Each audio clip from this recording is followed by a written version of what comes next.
بسم الله الرحمن الرحيم. ألف لام را تلك آيات الكتاب المبين إنا أنزلناه قرآنا عربيا لعلكم تعقلون نحن نقص عليك أحسن القصص بما أوحينا إليك هذا القرآن وإن كنت من قبله لمن الغافلين إذ قال يوسف لأبيه يا أبت إني رأيت 11 كوكبا والشمس والقمر رأيتهم لي ساجدين قال يا بني لا تقصص رؤياك على إخوتك فيكيدوا لك كيدا إن الشيطان للإنسان عدو مبين وكذلك يجتبيك ربك ويعلمك من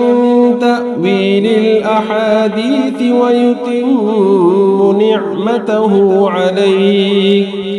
ويتم نعمته عليك وعلى آل يعقوب كما أتمها على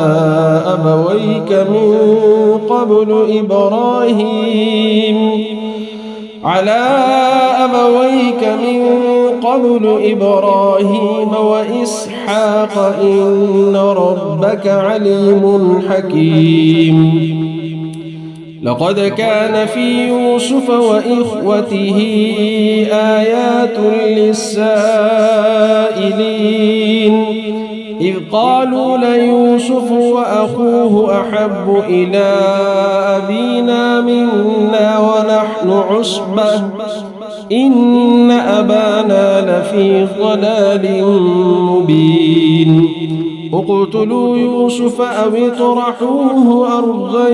يخل لكم وجه أبيكم وتكونوا من بعده قوما صالحين قال قائل منهم لا تقتلوا يوسف وألقوه في غيابة الجب يلتقطه بعض السيارة إن كنتم فاعلين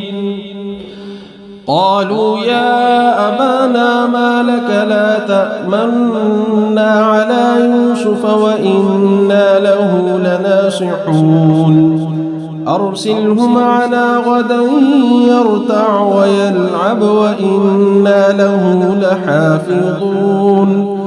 قال إني ليحزنني أن تذهبوا به وأخاف أن يأكله الذئب وأنتم عنه غافلون قالوا لئن أكله الذئب ونحن عصبة إنا إذا لخاسرون فلما ذهبوا به وأجمعوا أن يجعلوه في غيابة الجب وأوحينا إليه لتنبئنهم بأمرهم هذا وهم لا يشعرون وجاءوا أباهم عشاء يبكون قالوا يا أبانا إنا ذهبنا نستبق وتركنا يوسف عند متاعنا فأكله الذئب وما أنت بمؤمن لنا ولو كنا صادقين وجاءوا على قميصه بدم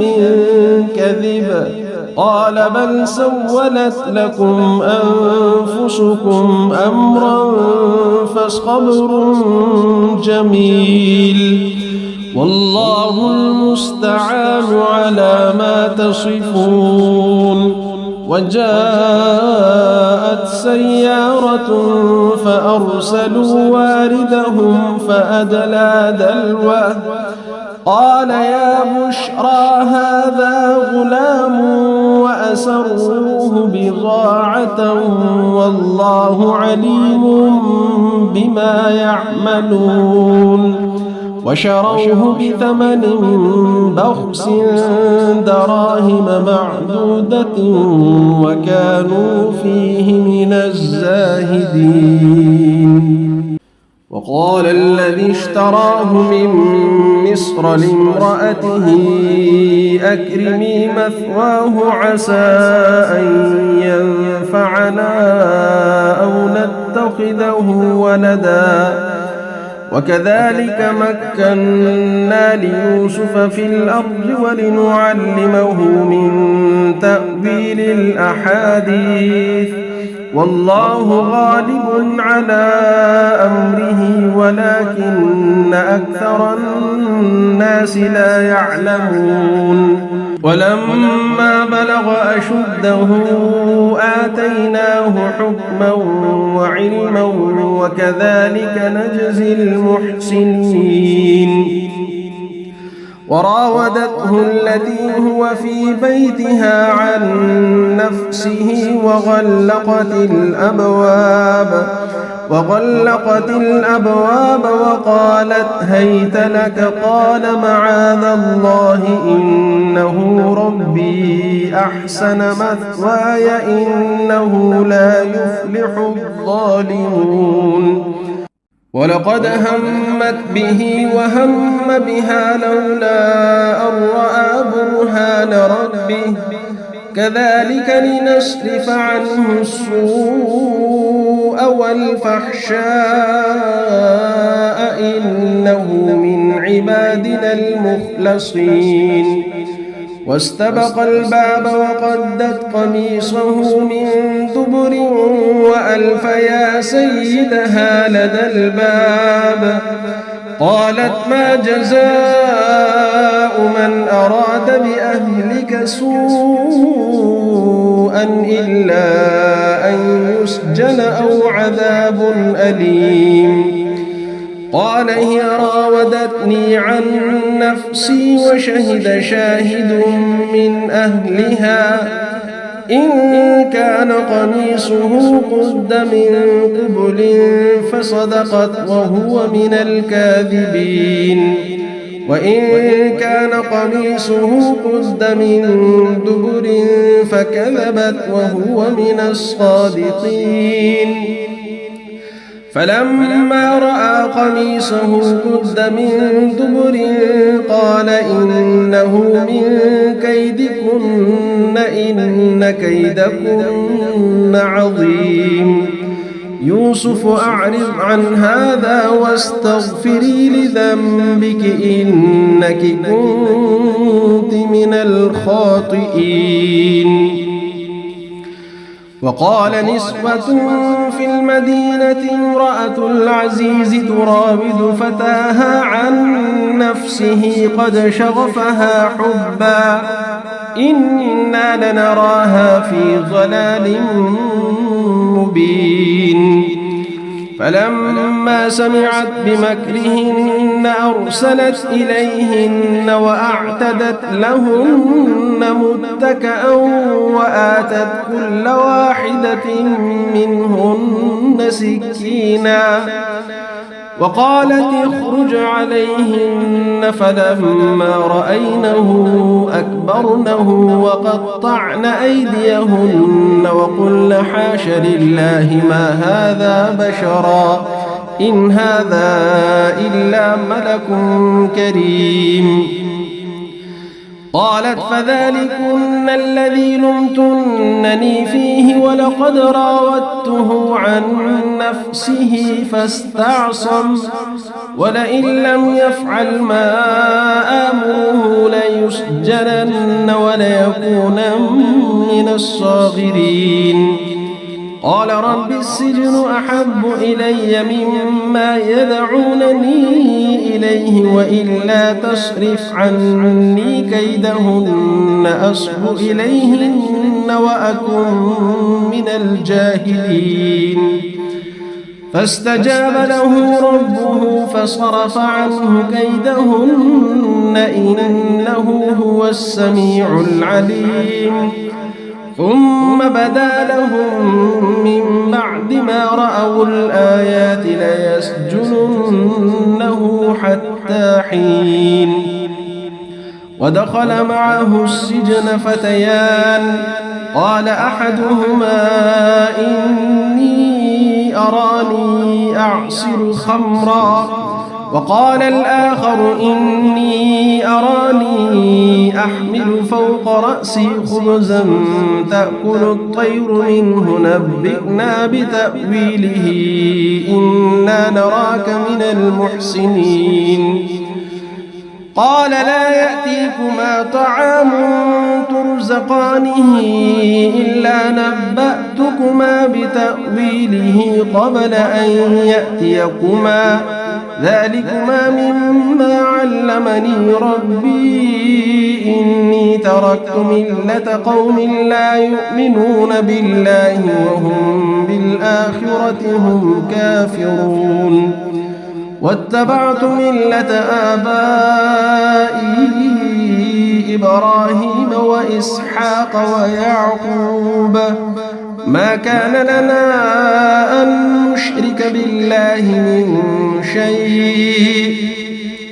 ذلك من فضل الله علينا وعلى الناس ولكن أكثر الناس لا يشكرون يا صاحبي السجن أأرباب متفرقون خير أم الله الواحد القهار ما تعبدون من دونه إلا أسماء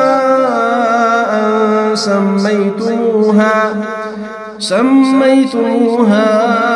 أنتم وآباؤكم ما أنزل الله بها من سلطان إن الحكم إلا لله أمر ألا تعبدوا إلا إياه ذلك الدين القيم ولكن أكثر الناس لا يعلمون يا صاحبي السجن أما أحدكما فيسقي ربه خمرا وأما الآخر فيصلب فتأكل الطير من رأسه قضي الأمر الذي فيه تستفتيان وقال الذي ظن أنه ناج منه اذكرني عند ربك فأنساه الشيطان ذكر ربه فلبث في السجن 9 سنين وقال الملك إني أرى 7 بقرات سمان يأكلهن 7 عجاف و7 سنبلات خضر وأخر يابسات يا أيها الملأ أفتوني في رؤياي إن كنتم للرؤيا تعبرون قالوا أضغاث أحلام وما نحن بتأويل الأحلام بعالمين وقال الذي نجا منهما وادكر بعد أمة أنا أنبئكم بتأويله فأرسلون يوسف أيها الصديق أفتنا في 7 بقرات سمان يأكلهن 7 عجاف و7 سنبلات خضر وأخر يابسات لعلي أرجع إلى الناس لعلهم يعلمون قال تزرعون 7 سنين دأبا فما حصدتم فذروه في سنبله إلا قليلا مما تأكلون ثم يأتي من بعد ذلك 7 شداد يأكلن ما قدمتم لهن إلا قليلا مما تحصنون ثم يأتي من بعد ذلك عام فيه يغاث الناس وفيه يعصرون وقال الملك ائتوني به فلما جاءه الرسول قال ارجع إلى ربك فاسأله ما بال النسوة اللاتي قطعن أيديهن إن ربي بكيدهن عليم قال ما خطبكن إذ راوتن يوسف عن نفسه قلن حاش لله ما علمنا عليه من سوء قالت امرأة العزيز الآن حصحص الحق أنا راودته عن نفسه وإنه لمن الصادقين ذلك ليعلم أني لم أخنه بالغيب وأن الله لا يهدي كيد الخائنين وما أبرئ نفسي إن النفس لأمارة بالسوء إلا ما رحم ربي إن ربي غفور رحيم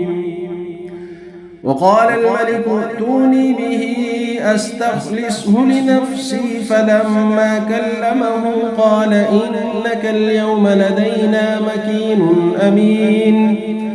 قال اجعلني على خزائن الأرض إني حفيظ عليم وكذلك مكنا ليوسف في الأرض يتبوأ منها حيث يشاء نصيب برحمتنا من نشاء ولا نضيع أجر المحسنين ولأجر الآخرة خير للذين آمنوا وكانوا يتقون وجاء إخوة يوسف فدخلوا عليه فعرفهم وهم له منكرون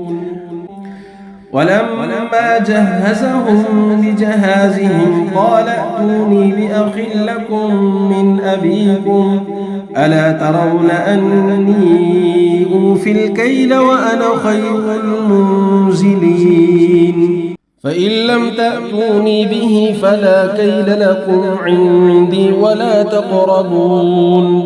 قالوا سنراود عنه أباه وإنا لفاعلون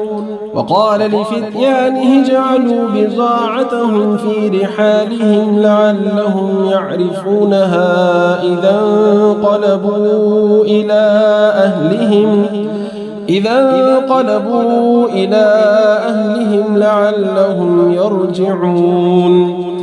فلما رجعوا إلى أبيهم قالوا يا أبانا منع منا الكيل فأرسل معنا أخانا نكتل وإنا له لحافظون قال هل آمنكم عليه إلا كما أمنتكم على أخيه من قبل فالله خير حافظا وهو أرحم الراحمين ولما فتحوا متاعهم وجدوا بضاعتهم ردت إليهم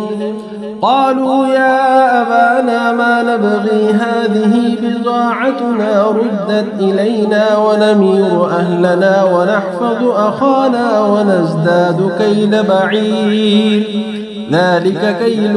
يسير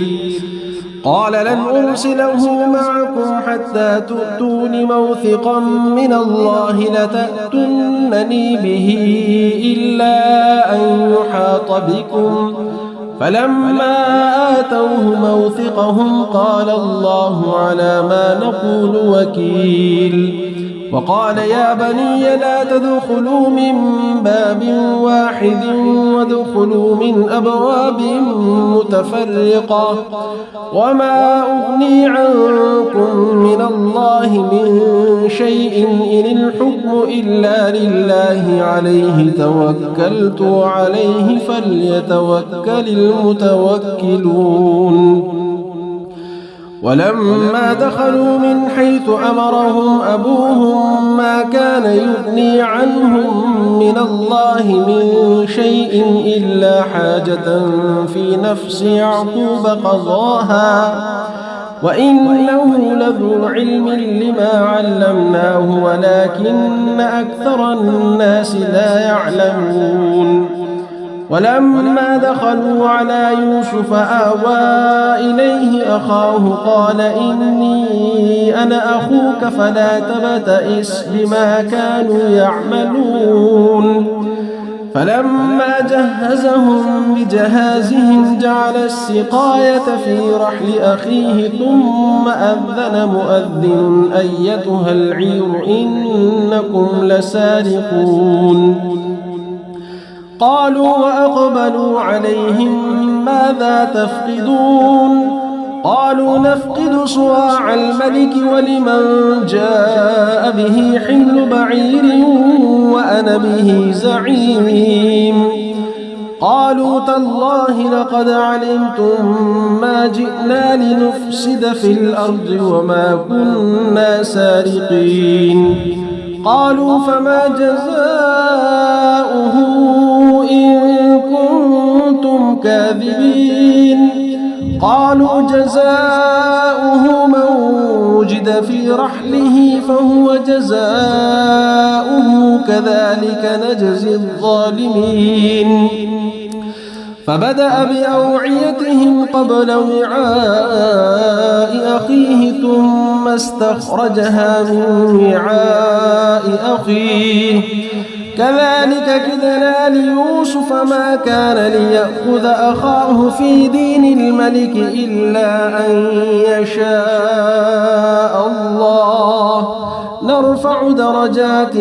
من نشاء وفوق كل ذي علم عليم.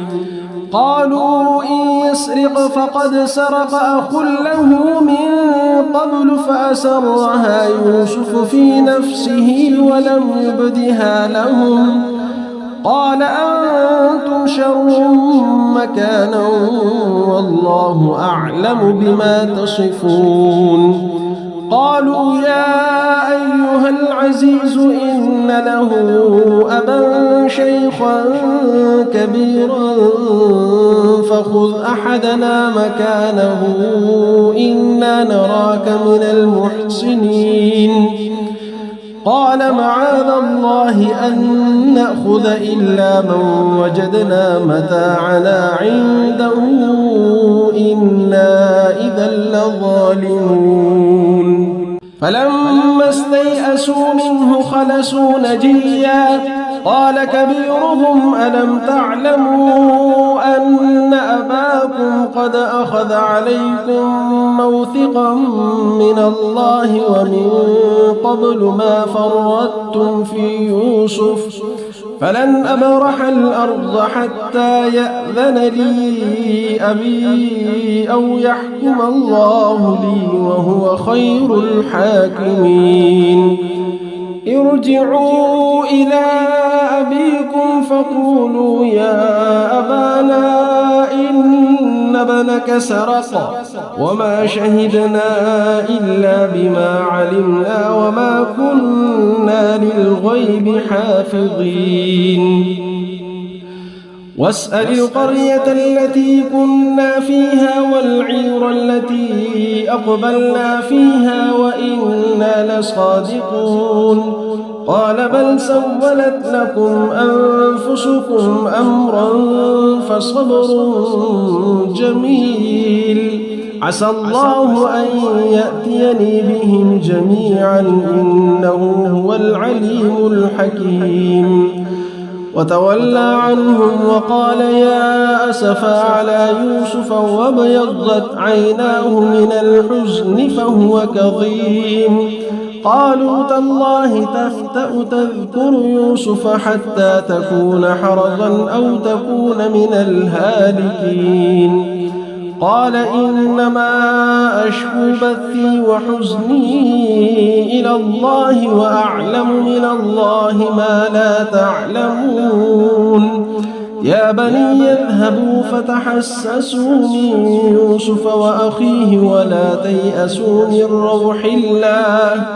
إنه لا ييأس من روح الله إلا القوم الكافرون. فلما دخلوا عليه قالوا يا أيها العزيز مسنا وأهلنا الضر وجئنا ببضاعة مزجاة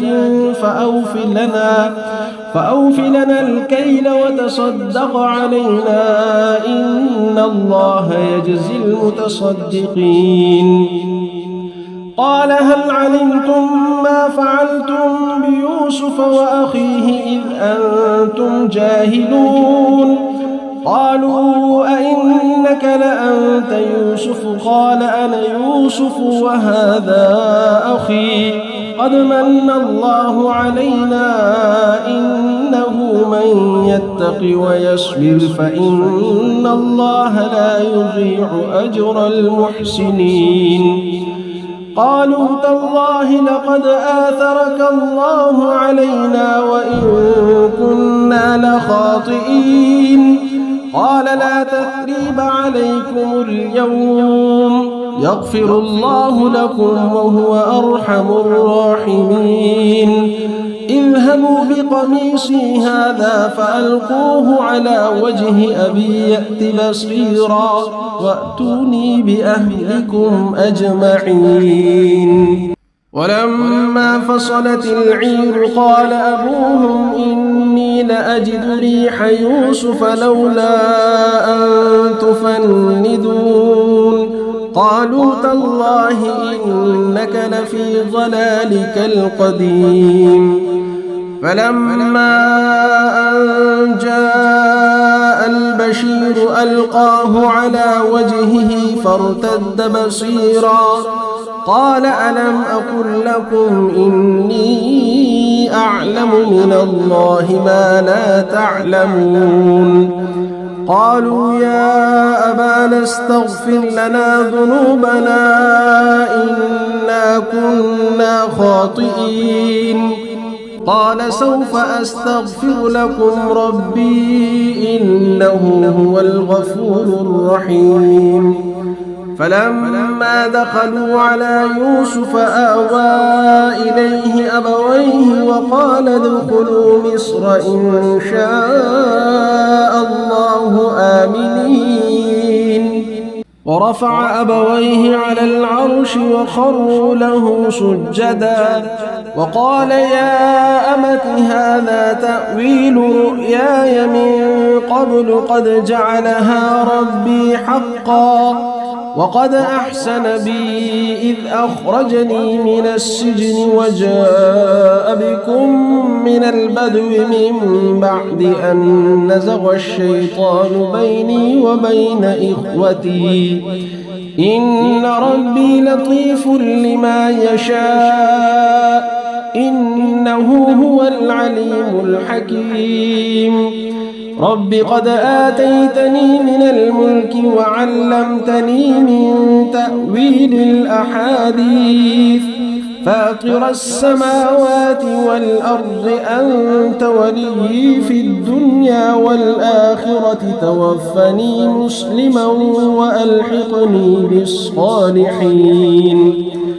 ذلك من أنباء الغيب نوحيه إليك وما كنت لديهم إذ أجمعوا أمرهم وهم يمكرون. وما أكثر الناس ولو حرصت بمؤمنين وما تسألهم عليه من أجر إن هو إلا ذكر للعالمين. وكأي من آية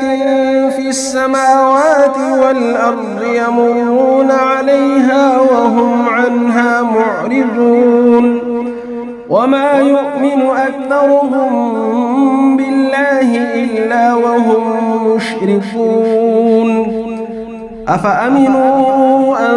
تأتيهم غاشية من عذاب الله أو تأتيهم الساعة بغتة وهم لا يشعرون قل هذه سبيلي أدعو إلى الله على بصيرة أنا ومن اتبعني وسبحان الله وما أنا من المشركين وما أرسلنا من قبلك إلا رجالا نوحي إليهم من أهل القرى أفلم يسيروا في الأرض فينظروا كيف كان عاقبة الذين من قبلهم ولدار الآخرة خير للذين اتقوا أفلا تعقلون حتى إذا استيأس الرسل وظنوا أنهم قد كذبوا جاءهم نصرنا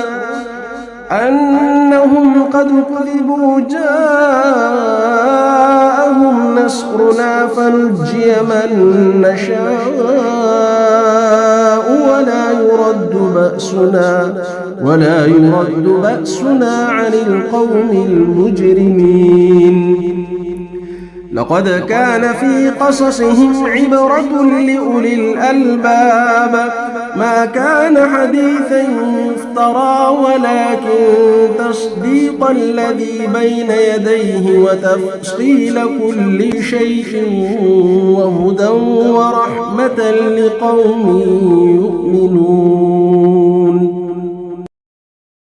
بسم الله الرحمن الرحيم. ألف لام را تلك آيات الكتاب المبين إنا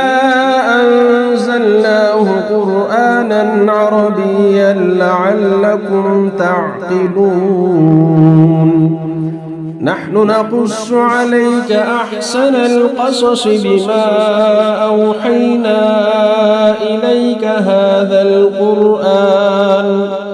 وإن كنت من قبله لمن الغافلين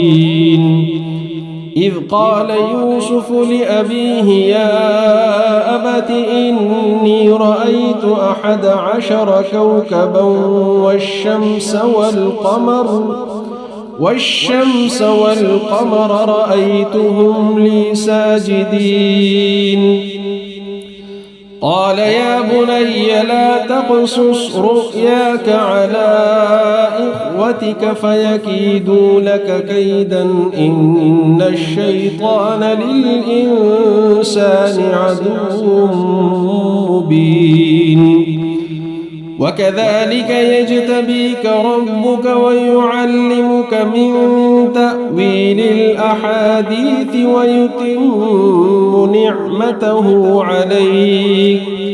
ويتم نعمته عليك وعلى آل يعقوب كما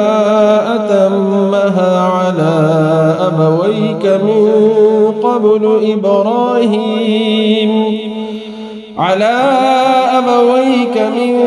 قبل إبراهيم وإسحاق إن ربك عليم حكيم لقد كان في يوسف وإخوته آيات للسائلين إذ قالوا ليوسف وأخوه أحب إلى أبينا منا ونحن عصبة إن أبانا لفي ضلال مبين اقتلوا يوسف أو اطرحوه أرضا يخل لكم وجه أبيكم وتكونوا من بعده قوما صالحين قال قائل منهم لا تقتلوا يوسف وألقوه في غيابة الجب يلتقطه بعض السيارة إن كنتم فاعلين قالوا يا أبانا ما لك لا تأمنا على يوسف وإنا له لناصحون أرسله معنا غدا يرتع ويلعب وإنا له لحافظون قال إني ليحزنني أن تذهبوا به وأخاف أن يأكله الذئب وأنتم عنه غافلون قالوا لئن أكله الذئب ونحن عصبة إنا إذا لخاسرون فلما ذهبوا به وأجمعوا أن يجعلوه في غيابة الجب وأوحينا إليه لتنبئنهم بأمرهم هذا وهم لا يشعرون وجاءوا أباهم عشاء يبكون قالوا يا أبانا إنا ذهبنا نستبق وتركنا يوسف عند متاعنا فأكله الذئب وما أنت بمؤمن لنا ولو كنا صادقين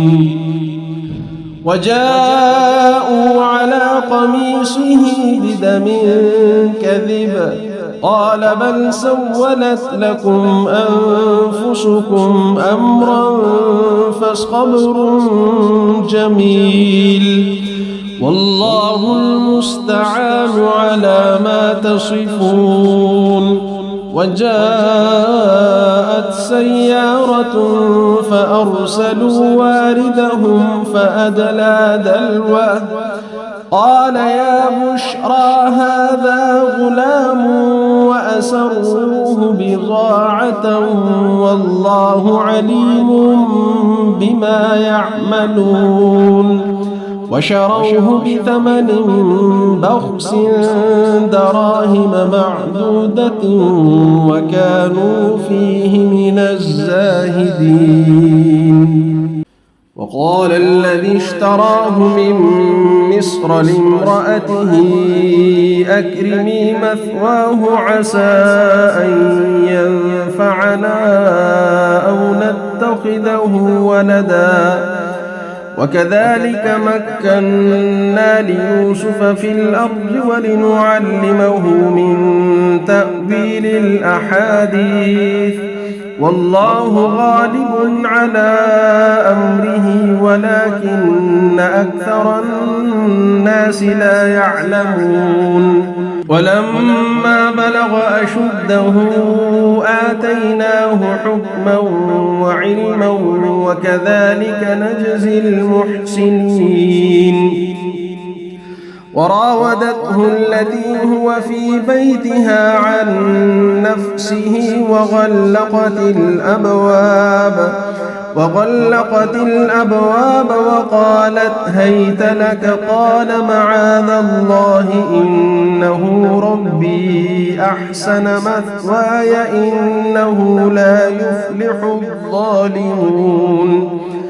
ولقد همت به وهم بها لولا أن رأى برهان ربه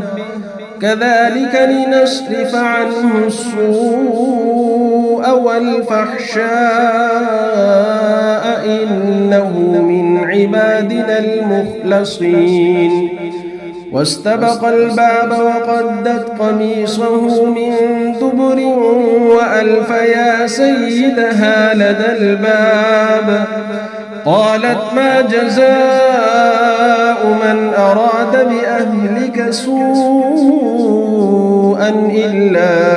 أن يسجن أو عذاب أليم قال هي راودتني عن نفسي وشهد شاهد من أهلها إن كان قميصه قد من قبل فصدقت وهو من الكاذبين وإن كان قميصه قد من دبر فكذبت وهو من الصادقين فلما رأى قميصه قد من دبر قال إنه من كيدكن إن كيدكن عظيم يوسف أعرض عن هذا واستغفري لذنبك إنك كنت من الخاطئين وقال نسوة في المدينة امرأة العزيز تراود فتاها عن نفسه قد شغفها حبا إنا لنراها في ضلال مبين فلما سمعت بمكرهن أرسلت إليهن وأعتدت لهن متكأ وآتت كل واحدة منهن سكينا وقالت اخرج عليهن فلما رأينه أكبرنه وقطعن أيديهن وقلن حاش لله ما هذا بشرا إن هذا إلا ملك كريم قالت فذلكن الذي لمتنني فيه ولقد راودته عن نفسه فاستعصم ولئن لم يفعل ما آمره ليسجنن وليكونن من الصاغرين قال رب السجن أحب إلي مما يدعونني إليه وإلا تصرف عني كيدهن أصب إليهن وأكن من الجاهلين فاستجاب له ربه فصرف عنه كيدهن إنه هو السميع العليم ثم بدا لهم من بعد ما رأوا الآيات ليسجننه حتى حين ودخل معه السجن فتيان قال أحدهما إني أراني أعصر خمرا وقال الآخر إني أراني أحمل فوق رأسي خبزا تأكل الطير منه نبئنا بتأويله إنا نراك من المحسنين قال لا يأتيكما طعام ترزقانه إلا نبأتكما بتأويله قبل أن يأتيكما ذلكما مما علمني ربي إني تركت ملة قوم لا يؤمنون بالله وهم بالآخرة هم كافرون واتبعت ملة آبائي إبراهيم وإسحاق ويعقوب ما كان لنا أن نشرك بالله من شيء ذلك من فضل الله علينا وعلى الناس ولكن أكثر الناس لا يشكرون يا صاحبي السجن أأرباب متفرقون خير أم الله الواحد القهار ما تعبدون من دونه إلا أسماء سميتموها أنتم وآباؤكم ما أنزل الله بها من سلطان إن الحكم إلا لله أمر أن لا تعبدوا إلا إياه ذلك الدين القيم ولكن أكثر الناس لا يعلمون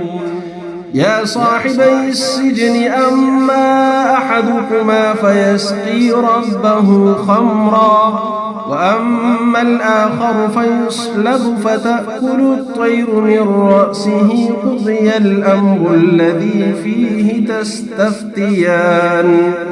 وقال الذي ظن أنه ناج منهما اذكرني عند ربك فأنساه الشيطان ذكر ربه فلبث في السجن بضع سنين وقال الملك إني أرى 7 بقرات سمان يأكلهن 7 عجاف و7 سنبلات خضر وأخر يابسات يا أيها الملأ أفتوني في رؤياي إن كنتم للرؤيا تعبرون قالوا أضغاث أحلام وما نحن بتأويل الأحلام بعالمين وقال الذي نجا منهما وادكر بعد أمة أنا أنبئكم بتأويله فأرسلون يوسف أيها الصديق أفتنا في 7 بقرات سمان يأكلهن 7 عجاف و7 سنبلات خضر وأخر يابسات لعلي أرجع إلى الناس لعلهم يعلمون قال تزرعون 7 سنين دأبا فما حصدتم فذروه في سنبله إلا قليلا مما تأكلون ثم يأتي من بعد ذلك 7 شداد يأكلن ما قدمتم لهن إلا قليلا مما تحصنون ثم يأتي من بعد ذلك عام فيه يغاث الناس وفيه يعصرون وقال الملك ائتوني به فلما جاءه الرسول قال ارجع إلى ربك فاسأله ما بال النسوة اللاتي قطعن أيديهن إن ربي بكيدهن عليم قال ما خطبكن إذ راوتن يوسف عن نفسه قلن حاش لله ما علمنا عليه من سوء قالت امرأة العزيز الآن حصحص الحق أنا راودته عن نفسه وإنه لمن الصادقين ذلك ليعلم أني لم أخنه بالغيب وأن الله لا يهدي كيد الخائنين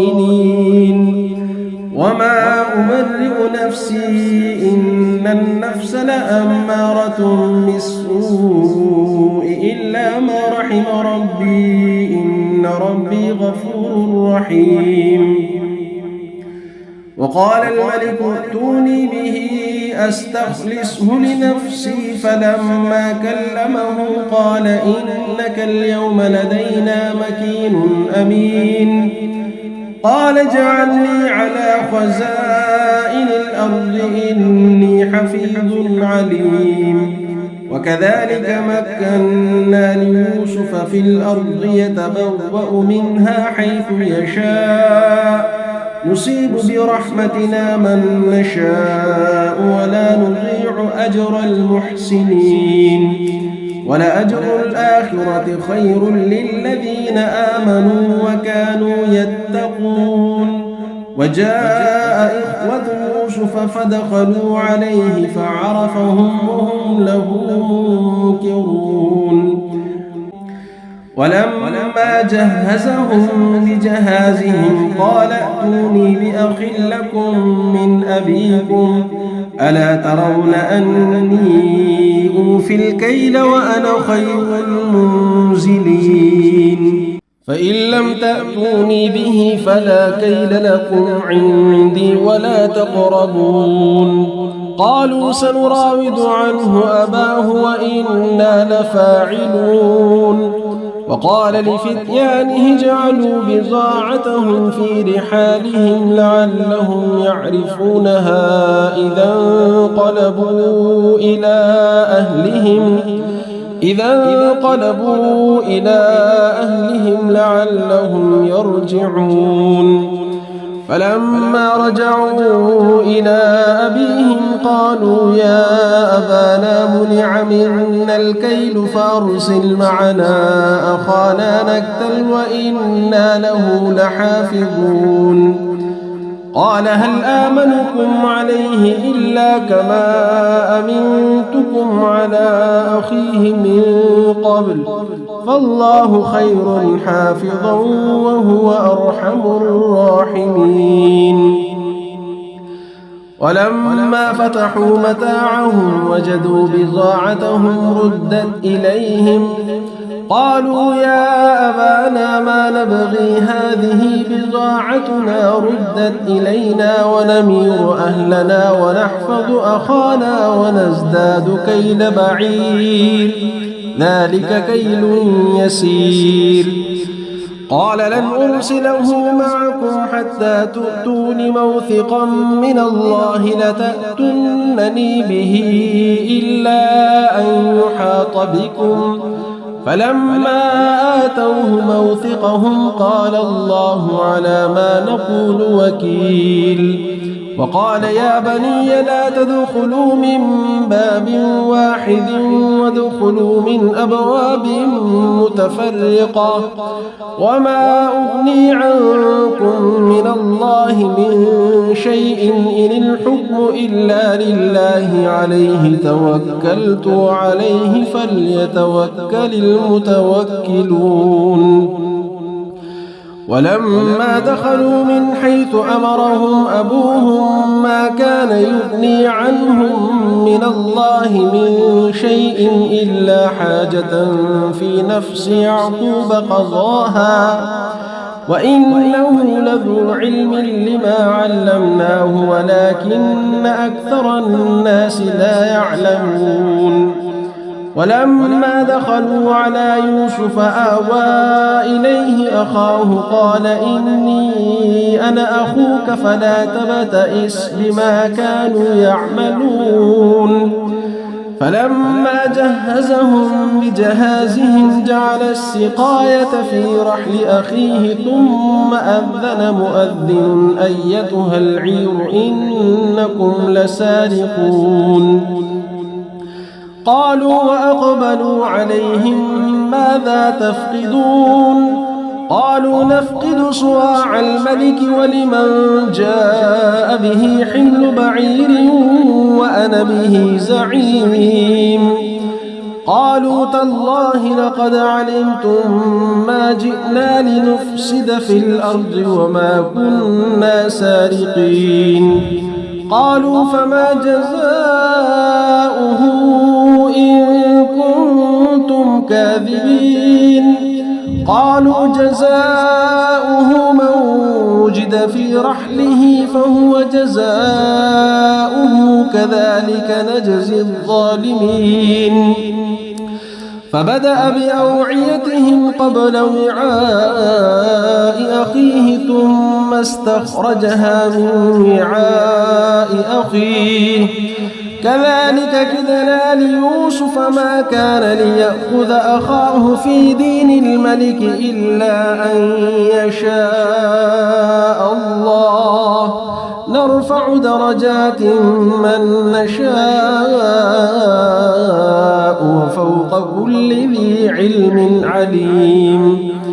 قالوا إن يسرق فقد سرق أخ له من قبل فأسرها يوسف في نفسه ولم يبدها لهم قال أنتم شر مكانا والله أعلم بما تصفون.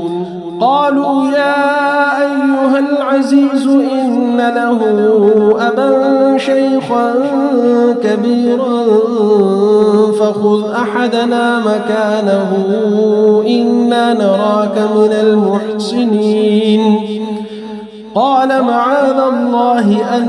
نأخذ إلا من وجدنا متاعنا عنده إنا إذا لظالمون.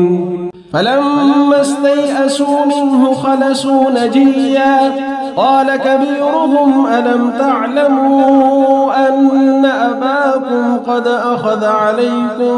موثقا من الله ومن قبل ما فرطتم في يوسف فلن أبرح الأرض حتى يأذن لي أبي أو يحكم الله لي وهو خير الحاكمين. ارجعوا إلى أبيكم فقولوا يا أبانا إن ابنك سرق وما شهدنا إلا بما علمنا وما كنا للغيب حافظين. واسأل القرية التي كنا فيها والعير التي أقبلنا فيها وإنا لصادقون. قال بل سولت لكم أنفسكم أمرا فصبر جميل عسى الله أن يأتيني بهم جميعا إنه هو العليم الحكيم. وتولى عنهم وقال يا أسفا على يوسف وابيضت عيناه من الحزن فهو كظيم. قالوا تالله تفتأ تذكر يوسف حتى تكون حرضا أو تكون من الهالكين. قال إنما أشكو بثي وحزني إلى الله وأعلم من الله ما لا تعلمون. يا بني اذهبوا فتحسسوا من يوسف وأخيه ولا تيأسوا من روح الله إنه لا ييأس من روح الله إلا القوم الكافرون. فلما دخلوا عليه قالوا يا أيها العزيز مسنا وأهلنا الضر وجئنا ببضاعة مزجاة فأوف لنا الكيل وتصدق علينا إن الله يجزي المتصدقين. قال هل علمتم ما فعلتم بيوسف وأخيه إذ أنتم جاهلون؟ قالوا أئنك لأنت يوسف؟ قال أنا يوسف وهذا أخي قد من الله علينا إنه من يتق ويصبر فإن الله لا يضيع أجر المحسنين. قالوا تالله لقد آثرك الله علينا وإن كنا لخاطئين. قال لا تثريب عليكم اليوم يغفر الله لكم وهو أرحم الراحمين. اذهبوا بقميصي هذا فألقوه على وجه أبي يأت بصيرا وأتوني بأهلكم أجمعين. ولما فصلت العير قال أبوهم إني لأجد ريح يوسف لولا أن تفندون. قالوا تالله إنك لفي ضلالك القديم. فلما أن جاء البشير ألقاه على وجهه فارتد بصيرا قال ألم أقل لكم إني أعلم من الله ما لا تعلمون. قالوا يا أبانا استغفر لنا ذنوبنا إنا كنا خاطئين. قال سوف أستغفر لكم ربي إنه هو الغفور الرحيم فلما دخلوا على يوسف آوى إليه أبويه وقال ادخلوا مصر إن شاء الله آمنين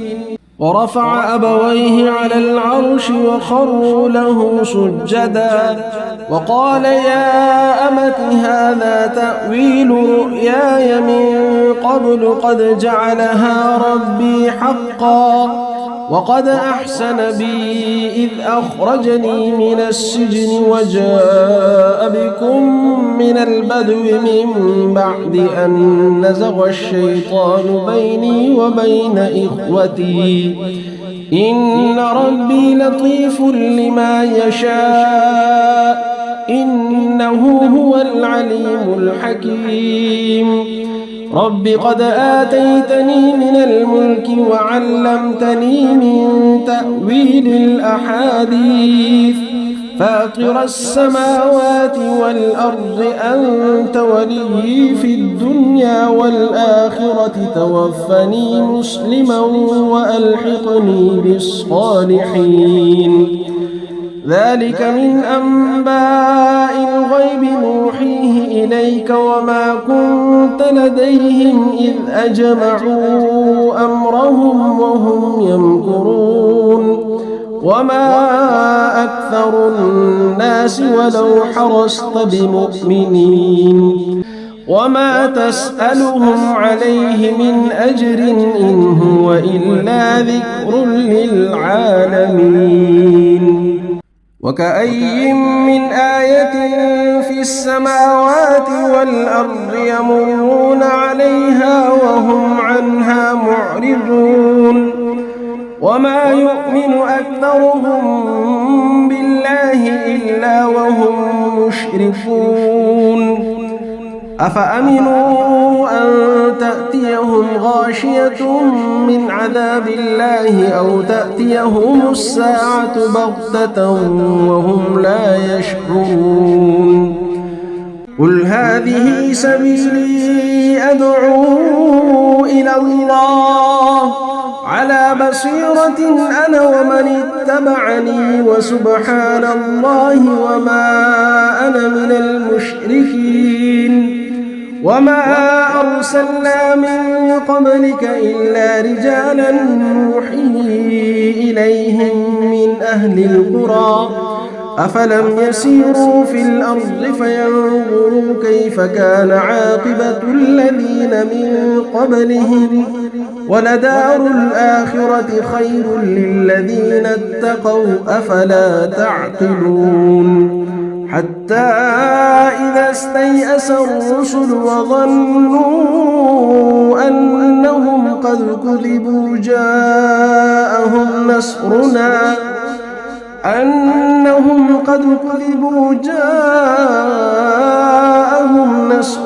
فنجي من نشاء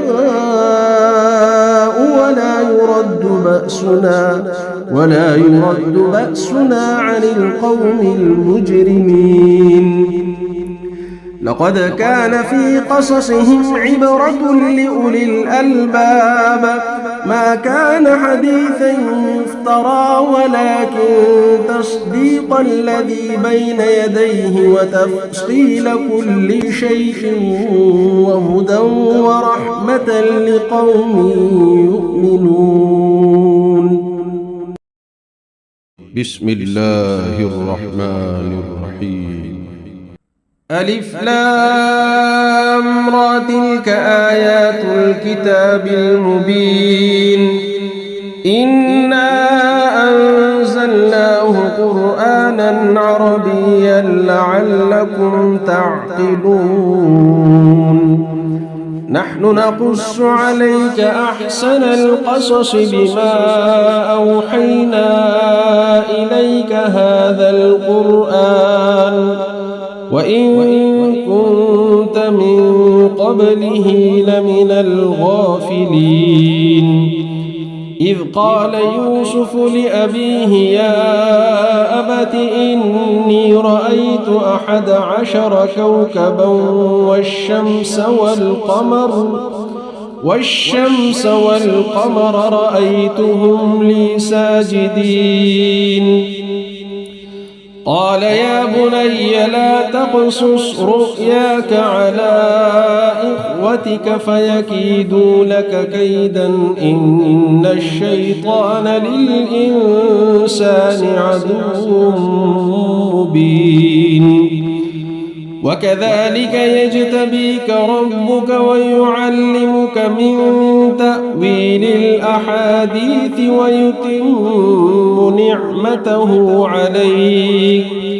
ويتم نعمته عليك وعلى آل يعقوب كما أتمها على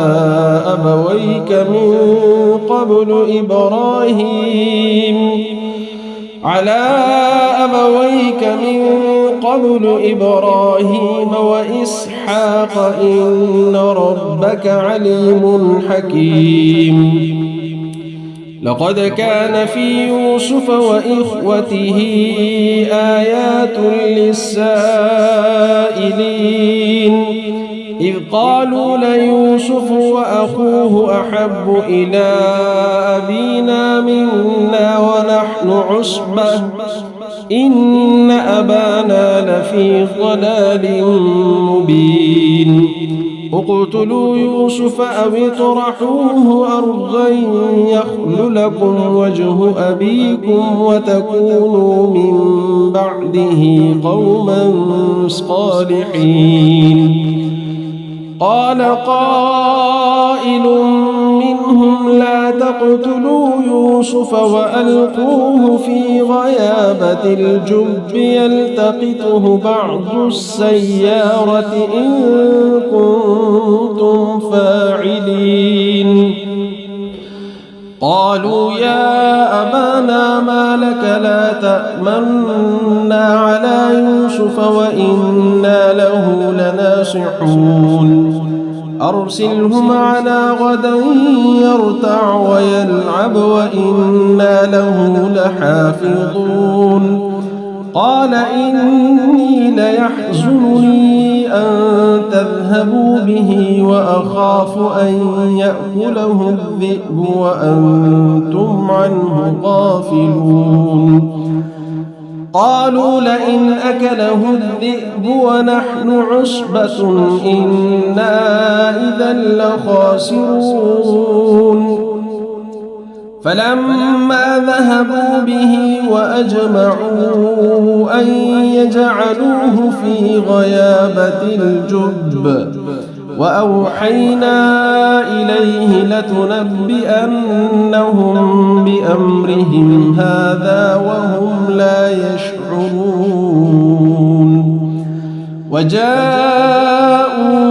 أباهم عشاء يبكون قالوا يا أبانا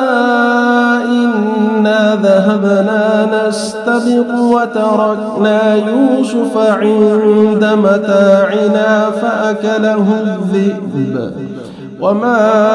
أنت بمؤمن لنا ولو كنا صادقين وجاءوا على قميصه بدم كذب قال بل سولت لكم أنفسكم أمرا فصبر جميل والله المستعان على ما تصفون وجاءت سيارة فأرسلوا واردهم فأدلى دلوه قال يا بشرى هذا غلام وأسروه بضاعة والله عليم بما يعملون وشروه بثمن بخس دراهم معدودة وكانوا فيه من الزاهدين وقال الذي اشتراه من مصر لامرأته أكرمي مثواه عسى أن ينفعنا أو نتخذه ولدا وكذلك مكنا ليوسف في الأرض ولنعلمه من تأويل الأحاديث والله غالب على أمره ولكن أكثر الناس لا يعلمون ولما بلغ أشده آتيناه حكما وعلما وكذلك نجزي المحسنين وراودته التي هو في بيتها عن نفسه وغلقت الأبواب وقالت هيت لك قال معاذ الله إنه ربي أحسن مثواي إنه لا يفلح الظالمون ولقد همت به وهم بها لولا أن رأى برهان ربه كذلك لنصرف عنه السوء والفحشاء إنه من عبادنا المخلصين واستبق الباب وقدت قميصه من دبر وألف يا سيدها لدى الباب قالت ما جزاء من أراد بأهلك سوءا إلا أن يسجن أو عذاب أليم قال هي راودتني عن نفسي وشهد شاهد من أهلها إن كان قميصه قد من قبل فصدقت وهو من الكاذبين وإن كان قميصه قد من دبر فكذبت وهو من الصادقين فلما رأى قميصه قد من دبر قال إنه من كيدكن إن كيدكن عظيم يوسف أعرض عن هذا واستغفري لذنبك إنك كنت من الخاطئين وقال نسوة في المدينة امرأة العزيز تراود فتاها عن نفسه قد شغفها حبا إنا لنراها في ضلال مبين فلما سمعت بمكرهن أرسلت إليهن وأعتدت لهن متكأ وآتت كل واحدة منهن سكينا وقالت اخرج عليهن فلما رأينه أكبرنه وقطعن أيديهن وقلن حاش لله ما هذا بشرا إن هذا إلا ملك كريم قالت فذلكن الذي لمتنني فيه ولقد راودته عن نفسه فاستعصم ولئن لم يفعل ما آمره ليسجنن وليكونن من الصاغرين قال رب السجن أحب إلي مما يدعونني إليه وإلا تصرف عني كيدهن أصب إليهن وأكن من الجاهلين فاستجاب له ربه فصرف عنه كيدهن إنه هو السميع العليم ثم بدا لهم من بعد ما رأوا الآيات ليسجننه حتى حين ودخل معه السجن فتيان قال أحدهما إني أراني أعصر خمرا وقال الآخر إني أراني أحمل فوق رأسي خبزا تأكل الطير منه نبئنا بتأويله إنا نراك من المحسنين قال لا يأتيكما طعام ترزقانه إلا نبأتكما بتأويله قبل أن يأتيكما ذلكما مما علمني ربي إني تركت ملة قوم لا يؤمنون بالله وهم بالآخرة هم كافرون واتبعت ملة آبائي إبراهيم وإسحاق ويعقوب ما كان لنا أن نشرك بالله من شيء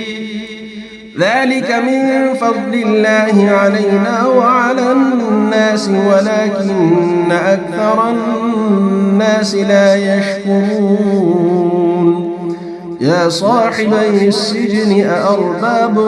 متفرقون خير أم الله الواحد القهار ما تعبدون من دونه إلا أسماء سميتموها أنتم وآباؤكم ما أنزل الله بها من سلطان إن الحكم إلا لله أمر ألا تعبدوا إلا إياه ذلك الدين القيم ولكن أكثر الناس لا يعلمون يا صاحبي السجن أما أحدكما فيسقي ربه خمرا وأما الآخر فيصلب فتأكل الطير من رأسه قضي الأمر الذي فيه تستفتيان وقال الذي ظن أنه ناج منهما اذكرني عند ربك فأنساه الشيطان ذكر ربه فلبث في السجن بضع سنين وقال الملك إني أرى 7 بقرات سمان يأكلهن 7 عجاف و7 سنبلات خضر وأخر يابسات يا أيها الملأ أفتوني في رؤياي إن كنتم للرؤيا تعبرون قالوا أضغاث أحلام وما نحن بتأويل الأحلام بعالمين وقال الذي نجا منهما وادكر بعد أمة أنا أنبئكم بتأويله فأرسلون يوسف أيها الصديق أفتنا في 7 بقرات سمان يأكلهن 7 عجاف و7 سنبلات خضر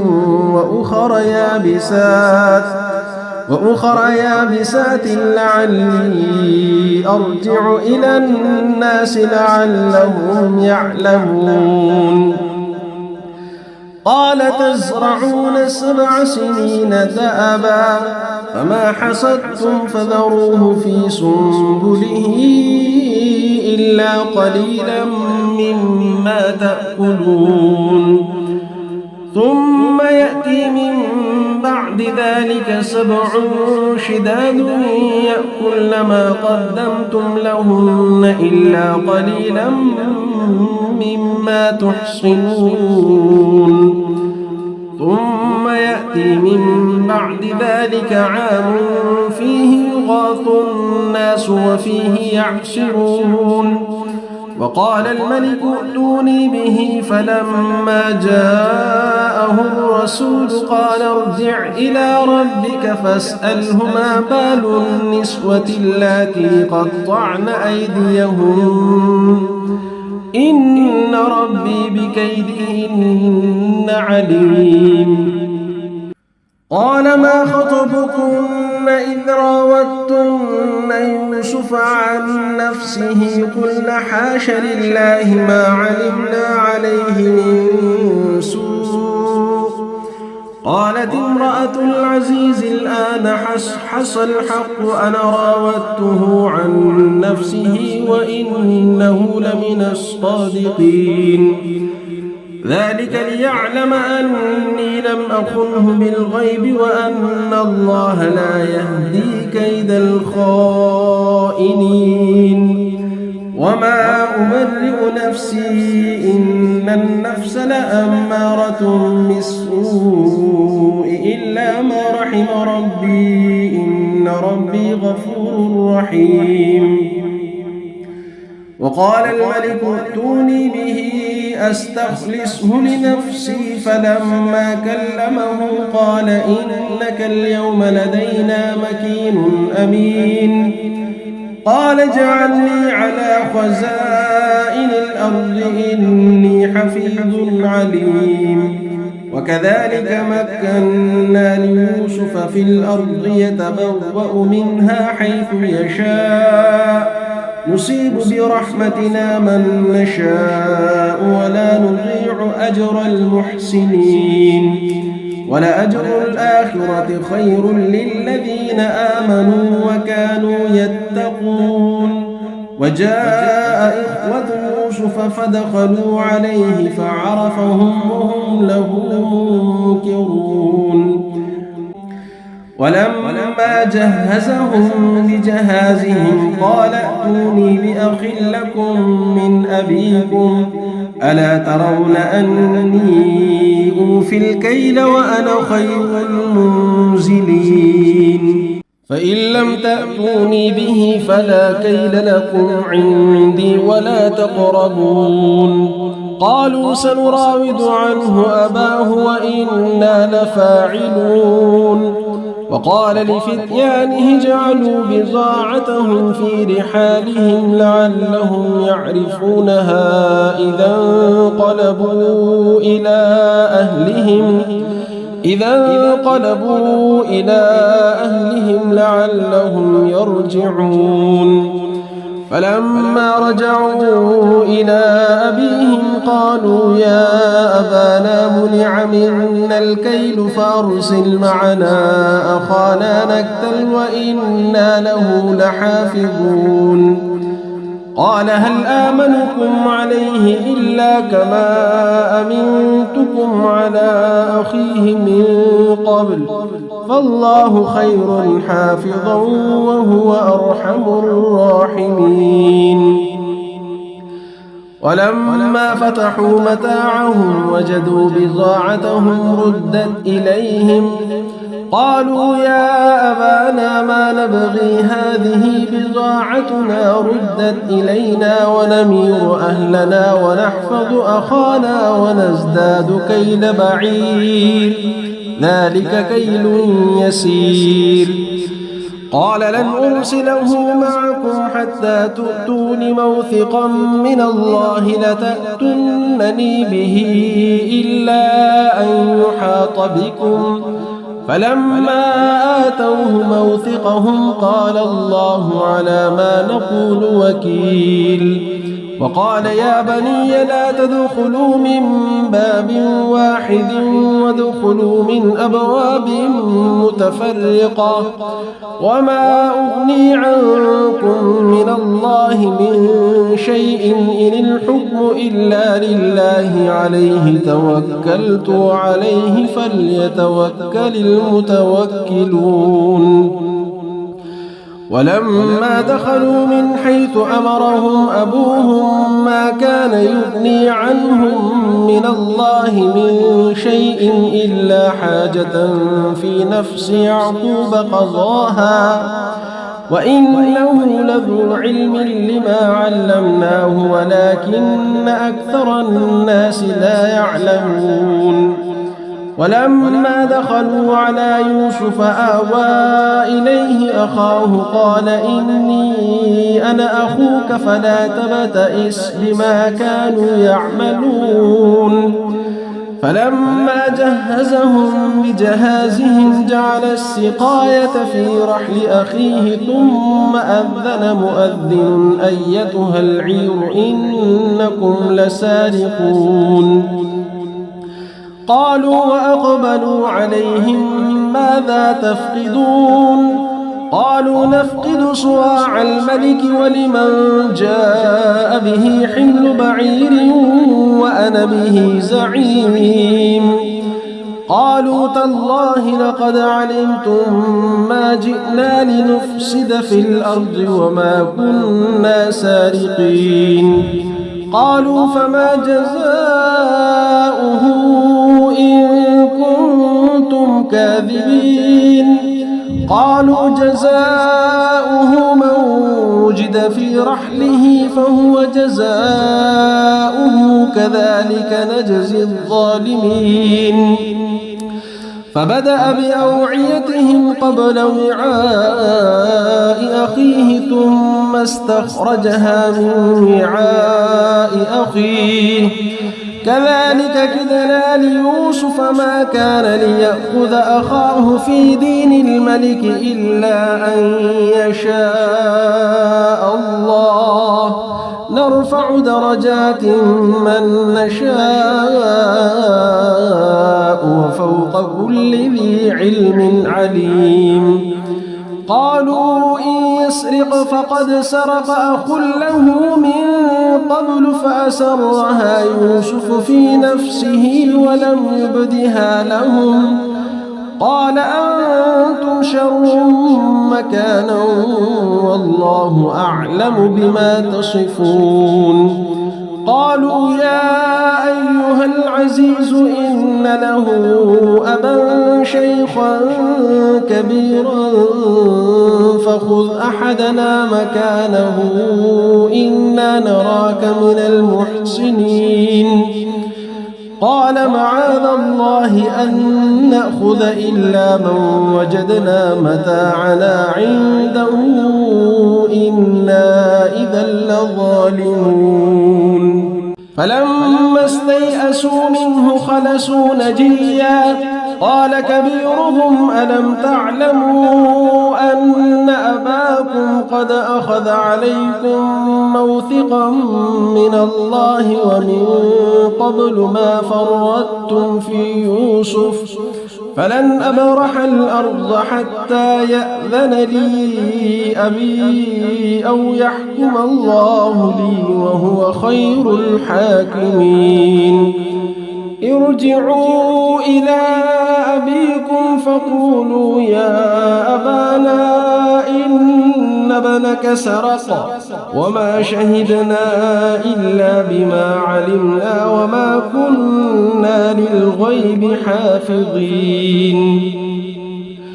واسأل القرية التي كنا فيها والعير التي أقبلنا فيها وإنا لصادقون قال بل سولت لكم أنفسكم أمرا فصبر جميل عسى الله أن يأتيني بهم جميعا إنه هو العليم الحكيم وتولى عنهم وقال يا أسفا على يوسف وابيضت عيناه من الحزن فهو كظيم قالوا تالله تفتأ تذكر يوسف حتى تكون حرضا أو تكون من الهالكين قال إنما أشكو بثي وحزني إلى الله وأعلم من الله ما لا تعلمون يا بني اذهبوا فتحسسوا من يوسف وأخيه ولا تيأسوا من روح الله إنه لا ييأس من روح الله إلا القوم الكافرون فلما دخلوا عليه قالوا يا أيها العزيز مسنا وأهلنا الضر وجئنا ببضاعة مزجاة فأوف لنا الكيل وتصدق علينا إن الله يجزي المتصدقين. قال هل علمتم ما فعلتم بيوسف وأخيه إذ أنتم جاهلون؟ قالوا أئنك لأنت يوسف؟ قال أنا يوسف وهذا أخي قد من الله علينا إنه من يتق ويصبر فإن الله لا يضيع أجر المحسنين. قالوا تالله لقد آثرك الله علينا وإن كنا لخاطئين. قال لا تثريب عليكم اليوم يغفر الله لكم وهو أرحم الراحمين. اذهبوا بقميصي هذا فألقوه على وجه أبي يأت بصيرا وأتوني بأهلكم أجمعين. ولما فصلت العير قال أبوهم إني لأجد ريح يوسف لولا أن تفندون. قالوا تالله إنك لفي ضلالك القديم. فلما أن جاء البشير ألقاه على وجهه فارتد بصيرا قال ألم أقل لكم إني أعلم من الله ما لا تعلمون. قالوا يا أبانا استغفر لنا ذنوبنا إنا كنا خاطئين. قال سوف أستغفر لكم ربي إنه هو الغفور الرحيم. فلما دخلوا على يوسف آوى إليه أبويه وقال ادخلوا مصر إن شاء الله آمنين. ورفع أبويه على العرش وخروا له سجدا وقال يا أمت هذا تأويل رؤياي من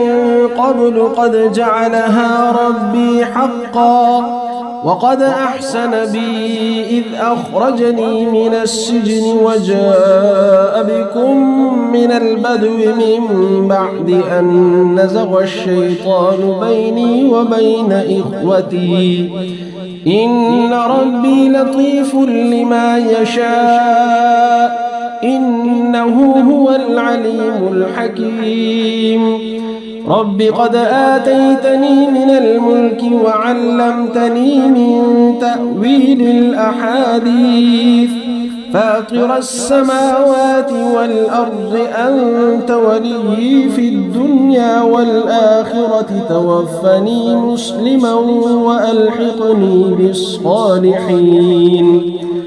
ذلك من أنباء الغيب نوحيه إليك وما كنت لديهم إذ أجمعوا أمرهم وهم يمكرون وما أكثر الناس ولو حرصت بمؤمنين وما تسألهم عليه من أجر إن هو إلا ذكر للعالمين. وكأي من آية في السماوات والأرض يمرون عليها وهم عنها معرضون وما يؤمن أكثرهم بالله إلا وهم مشركون. أفأمنوا أن تأتيهم غاشية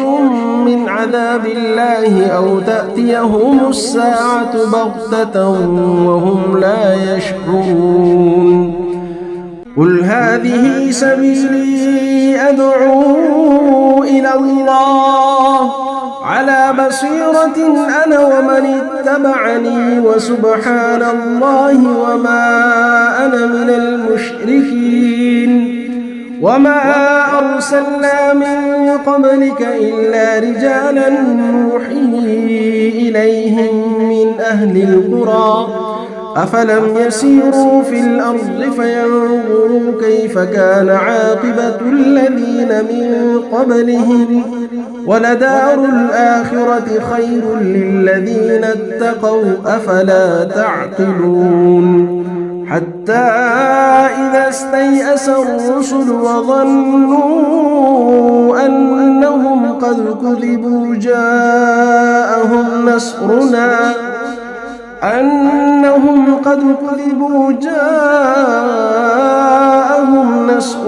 فنجي من نشاء